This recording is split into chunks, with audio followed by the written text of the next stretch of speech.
नमस्ते बच्चों।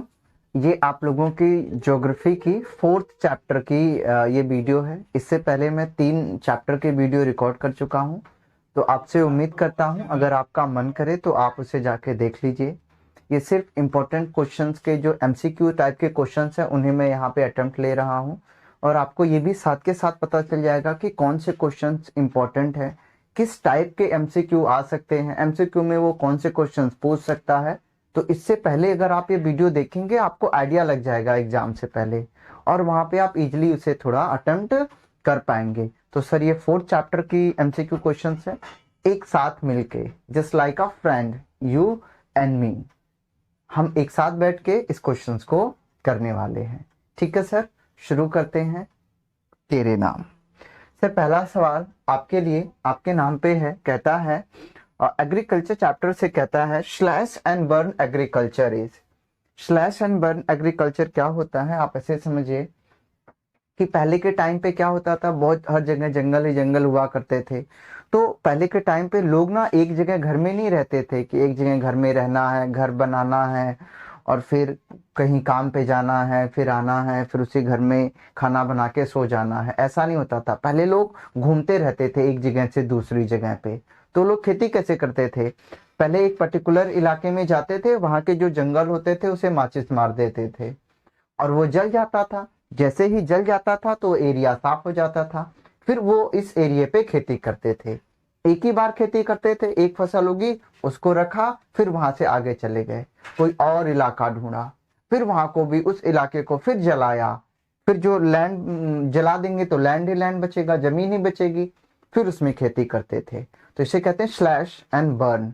जला दो, जो लैंड बचेगा उस पर खेती कर लो, फिर उससे आगे बढ़ जाओ। सर ये आपको थोड़ी बहुत इमेज अगर आपको साफ दिख रही होगी तो आपको पता चल जाएगा कि ये कैसे है। देखिए यहाँ पे ढेर सारे पेड़ पौधे थे और उनको उन्होंने जला दिया है। जलाने के बाद ये जमीन बच जाएगी, फिर उस पे वो क्या कर लेंगे सर, खेती कर लेंगे। तो इसी कहता है स्लैश एंड बर्न एग्रीकल्चर है क्या, क्या होता है, उसे कहते हैं शिफ्टिंग एग्रीकल्चर। शिफ्टिंग का मतलब एक जगह पहले एक जगह खेती करना, फिर उससे अगली जगह जाके किसी क्रॉप को उगाना, शिफ्ट करते रहना। तो स्लैश एंड बर्न को हम क्या कहते हैं सर, स्लैश एंड बर्न को क्या कहते हैं, shifting agriculture is the correct answer. Commercial agriculture क्या होता है समझ लीजिए, ऐसी फसलें, ऐसे क्रॉप्स जिन्हें बेचने पे आपको मोटा पैसा मिल जाए। ठीक है सर, उसे हम बोलते हैं कॉमर्शियल एग्रीकल्चर। जैसे आपने गन्ना उगाया, उसको बेच दिया, गन्ने का आप बहुत सारा गन्ना उगा के इतना सारा चीनी तो खुद खा नहीं सकते ना, शुगर हो जाएगी सर, डायबिटीज। ठीक है, तो अब होगा करेंगे क्या, उसको बेच देंगे, कॉमर्शियल क्रॉप होती है शुगर केन। ठीक है सर, तो जिसे बेचने से सिर्फ जिसे बेचे और पैसा कमाए कॉमर्शियल होता है, ये आपको याद रखना है। ठीक है, तो इसके लिए स्लैश एंड बर्न के लिए क्या हो जाएगा, शिफ्टिंग एग्रीकल्चर। आगे चलें बाबूजी, अगला सवाल ये रहा, कंप्यूटर जी सामने लाइए। कहता है name the crop with the onset of monsoon in different part of the agriculture. तो आपको पता है सरकार कि इसमें 3 टाइप के क्रॉप दे रखा। पहला खरीफ है, खरीफ क्रॉप, राबी, जैद और नन ऑफ द अबव। तो कहता है ना, name the crop grown with the onset of monsoon in a different part of the country. So आपको पता है सरकार हमारे टाइप की 3 फसलें होती हैं, एक राबी होती है, एक खरीफ होती है और एक जैद होती है। तो सर यही वाली एक फसल है जो राबी क्रॉप होती है, वो एक ही वनसेट ऑफ मानसून के साथ different different part of the country में उगाई जाती है। ठीक है सरकार, ये कौन सी होती है, राबी होती है। एक चीज आप याद रखिए, वो आपसे पूछेगा राबी क्रॉप में हम कौन कौन सी फसलें उगाते हैं, खरीफ में कौन कौन सी उगाते हैं, कौन से मंथ से कौन से मंथ तक राबी चलती है, कौन से मंथ से कौन से मंथ तक खरीफ चलती है, जैद का क्या सिस्टम है। एक बार इसे करके जाइएगा, अगर आपको तकलीफ होगी कमेंट कर देंगे तो मैं एक छोटा सा शॉर्ट्स बना के डाल दूंगा सिर्फ आपके लिए। ठीक है सरकार, तो आपको याद रखना है डिफरेंट हमारे कंट्री के अलग अलग पार्ट्स में जो उसी मानसून में जो बोई जाती है फसलें वो राबी होती है। ठीक है, इस बात को आपको याद रखना है। राबी क्रॉप होती है जो एक ही मानसून में अलग अलग जगहों पे अलग अलग बोई जाती है। ठीक है, ध्यान से देखिए राबी। नेक्स्ट क्वेश्चन है, which type of agriculture is famous in north eastern state like Assam, Myanmar, Mizoram और नागालैंड। कहता है कि किस टाइप की फसलें जो जिन स्टेट्स के मैंने नाम लिए हैं सर उसमें फेमस है, आसाम, मेघालय, मिजोरम, नागालैंड, हालांकि नॉर्थ ईस्ट स्टेट्स में। तो कौन सी है सरकार?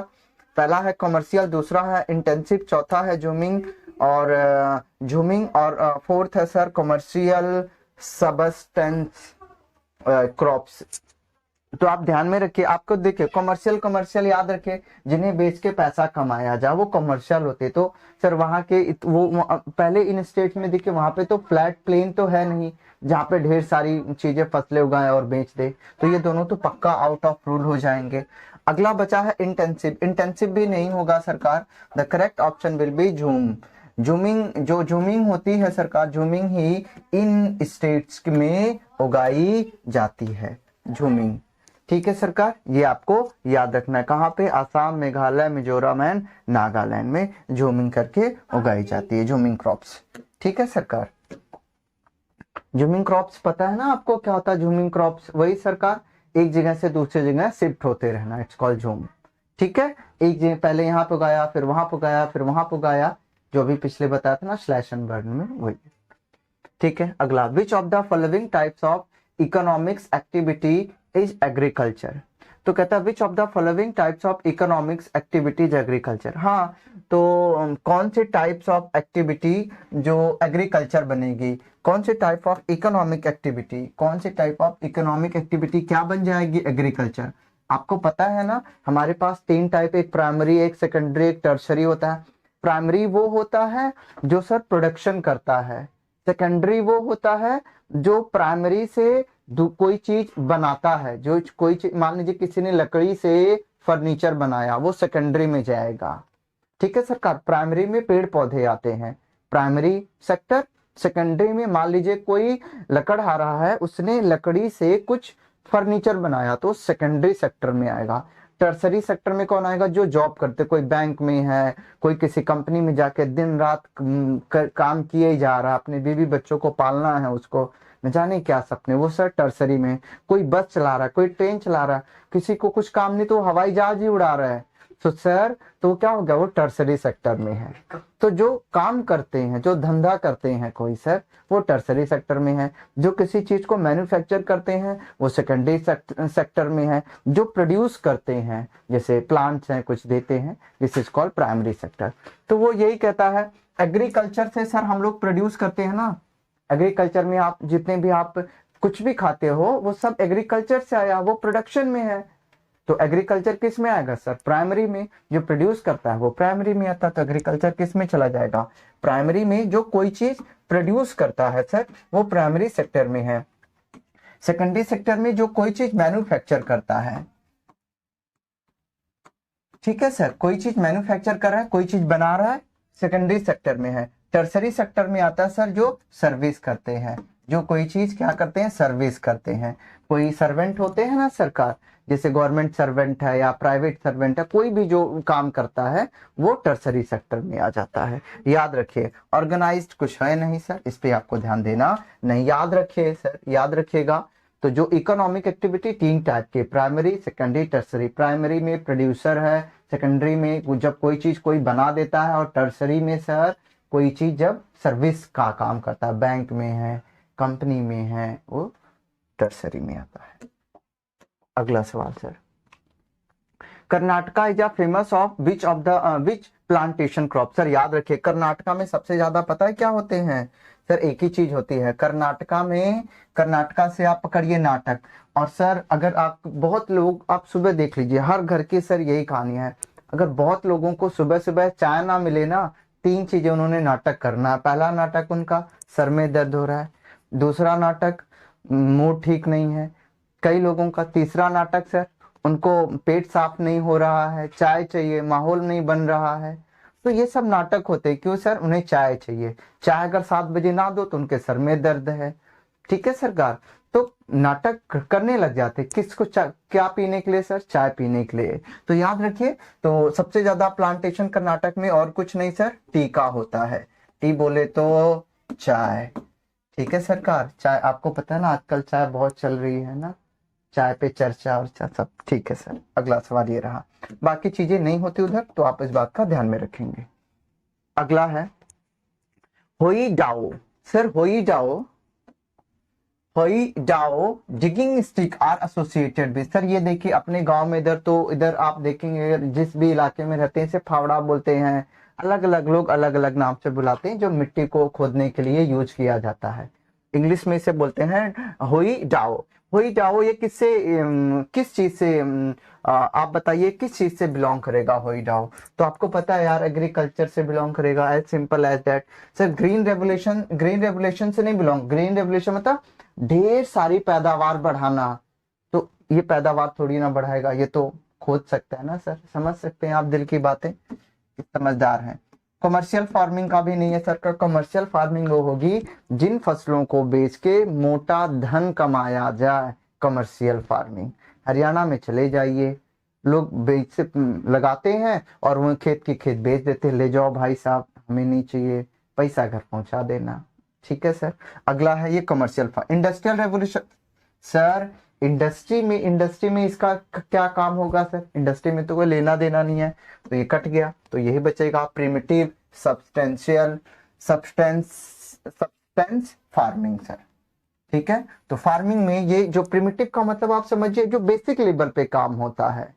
कोई जा रहा है अपने खेत को खोदने के लिए या उसको मिट्टी को थोड़ा फर्टाइल बनाने के लिए, उसको नॉर्मल करने के लिए जा रहा है, तो उसे खोदेगा इससे वो। तो प्रिमिटिव फार्मिंग में ये यूज होता है, प्रिमिटिव सब्सटेंटियंस फार्मिंग में।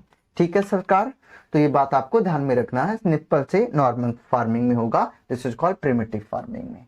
ठीक है, आगे चलें। अगला सवाल,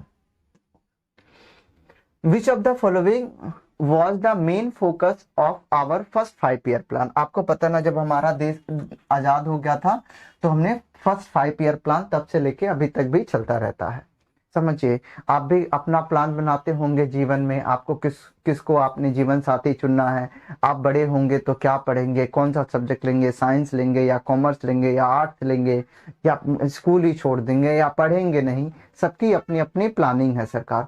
तो उसी तरीके से जब आप एक इंसान हो आप अपनी प्लानिंग करते हो, वैसे गवर्नमेंट ऑफ इंडिया भी एक प्लानिंग करती है। आप 1 साल 2 साल की प्लानिंग करते हो, गवर्नमेंट ऑफ इंडिया 5 सालों के लिए प्लानिंग करती है।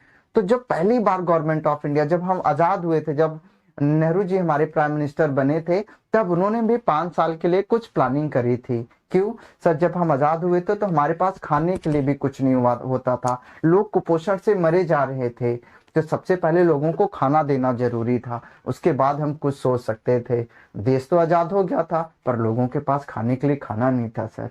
तो इसीलिए तो नेहरू जी ने उसी के ऊपर फोकस किया। किसके ऊपर फोकस किया?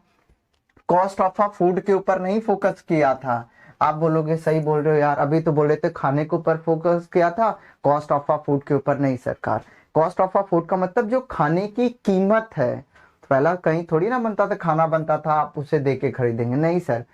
कॉस्ट ऑफ अ फूड के ऊपर उन्होंने काम नहीं किया था। खाने की कीमत के ऊपर थोड़ी ना काम किया था कि खाना बहुत महंगा हो गया उसका दाम घटाओ। अरे कुछ पहले उपज ही नहीं होती थी, जब उपज ही नहीं होगी तो खाना कैसे बनेगा? तो उन्होंने उपज के ऊपर काम किया था, खाने की कीमत के ऊपर नहीं। सर ये गलत है। ग्लोबलाइजेशन मतलब होता है कि मान लीजिए आपने कोई माल बना दिया, अब उस माल को किसी दूसरे देश में ले जाके बेच रहे हो। चाइना ने कोई माल बनाया, प्रोडक्ट बनाया, अब इंडिया में लाके बेच रहा है। इंडिया ने माल बना ऑस्ट्रेलिया में बेच रहा, तो ये होता है ग्लोबलाइजेशन। तो उस समय अपन लोग खाने के लिए नहीं थे तो माल क्या बनाएंगे? ना जीना, हमसे ना हो पाएगा। अगला है इंडस्ट्रियलाइजेशन। सर जिस इंसान के पास खाने के नहीं हो उसका दिमाग नहीं चलता, इंडस्ट्री क्या लगाएगा? तंबूरा। ठीक है सरकार। लैंड रिफॉर्म, किसके ऊपर उन्होंने काम किया सर? Land reform. क्योंकि अगर लैंड में हम रिफॉर्म करेंगे तब उसकी उपज बढ़ेगी, जब उसकी उपज बढ़ेगी तो फसलें होंगी तो सबको खाने के लिए मिलेगा, और जब सबको खाने के लिए मिल जाएगा, पेट भर जाएगा ना, दिमाग तब चलेगा सर। चाहे अच्छे चीजों में चले या बुरी चीजों में चलेगा तभी जब पेट में खाना जाएगा। ठीक है सर। अगला सवाल तो याद रखिए, तो पहला जो 5 ईयर प्लान था it was on a land reform. ठीक है सरकार, लैंड क्रूजर नहीं, लैंड रिफॉर्म। ठीक है सरकार, क्योंकि बेबी को बेस पसंद है। अगला सवाल ये इंपॉर्टेंट है सर, आजकल बहुत हाँ आजकल लोग इसका यूज करने लग गए हैं। दिस इज कॉल्ड, शायद ये मैं एक क्वेश्चन और पीछे छोड़ के आया हूँ। ओ हो विच of the, okay sir question number 8 यही था। एक बार देखिए रागी, रागी आपके सामने ये दिख रहा है सर, दिस इज कॉल्ड रागी, अगर आप देख पा रहे होंगे। ठीक है सर, एक मिलेट्स होता है, मिलेट्स है ये, इट्स कॉल्ड रागी। रागी में सबसे ज्यादा क्या मिलता है आपको ध्यान में रखना है। क्या जिंक मिलता है? नहीं सर, जिंक कैसे मिल सकता है। आयोडीन, आयोडीन तो सर देश का नमक, टाटा नमक, आयोडीन थोड़ी ना मिलेगा सर, आयोडीन नहीं सर। फॉस्फोरस भी नहीं, फॉस्फोरस आप अगर आप 10th की केमिस्ट्री में पढ़ते होंगे तो फास्फोरस के बारे में जरूर सुना होगा ना जी ना। तो किससे मिलता है सर? आयरन ही मिलता है। किसमें? रागी में। रागी में क्या मिलता है सरकार? आयरन मिलता है। ठीक है, रागी एक मिलेट्स होता है। ठीक है, आपके इलाके में इसे डिफरेंट डिफरेंट नेम से जानते होंगे। ठीक है, अगर आप बिहार से हैं तो कुछ और, यूपी से हैं कुछ और, किसी और जगह से तो कुछ और। एक बार देख लीजिए, दिस इज कॉल्ड रागी। रागी में क्या मिलता है सर? आयरन। तो अगर आप रागी खाएंगे तो आयरन मैन जैसे हो जाएंगे, इट्स कॉल्ड आयरन मैन। ठीक है सर, सुन रहा है ना तुम? ओके सर, अगला सवाल, अगला है, ओके सर नेक्स्ट है भूदान ग्रामदान। भूदान ग्रामदान मूवमेंट वाज इनिशिएटेड बाय, ये एक चीज और याद रखना सर, भूदान पहले के टाइम पे क्या होता था, भूदान ग्रामदान समझिए जरा।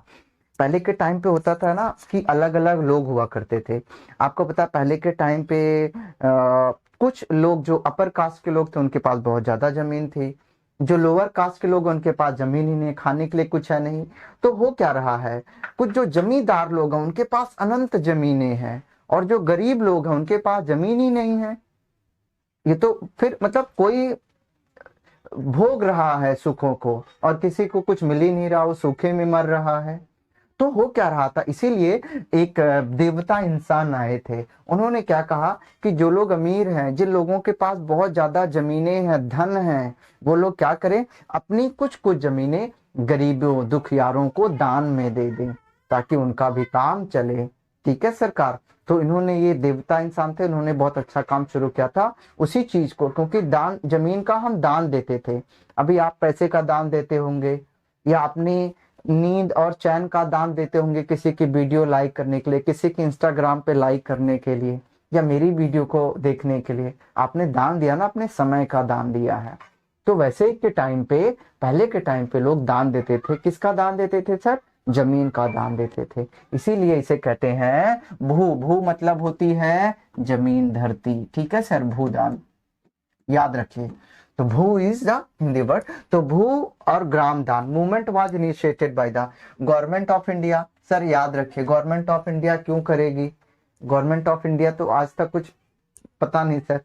तो गवर्नमेंट ऑफ इंडिया तो कर नहीं सकती ना, ऐसा मूवमेंट कोई गवर्नमेंट ऑफ इंडिया नहीं करेगी, है ना। गवर्नमेंट ऑफ इंडिया में खुद इतने लोग बैठे हैं, मौका मिले तो खुद ही अपने जमीन में रख, मतलब जेब में जमीन को डाल लें, इतना बड़ा बड़ा पेट है उन लोगों का सर। आप देखते हैं कई नेता लोग आते हैं, देख के पता चलता है पेट में जनता का पैसा है। ठीक है सर, वो लोग ऐसा काम नहीं कर सकते, ओ नेता लोग खतरनाक है।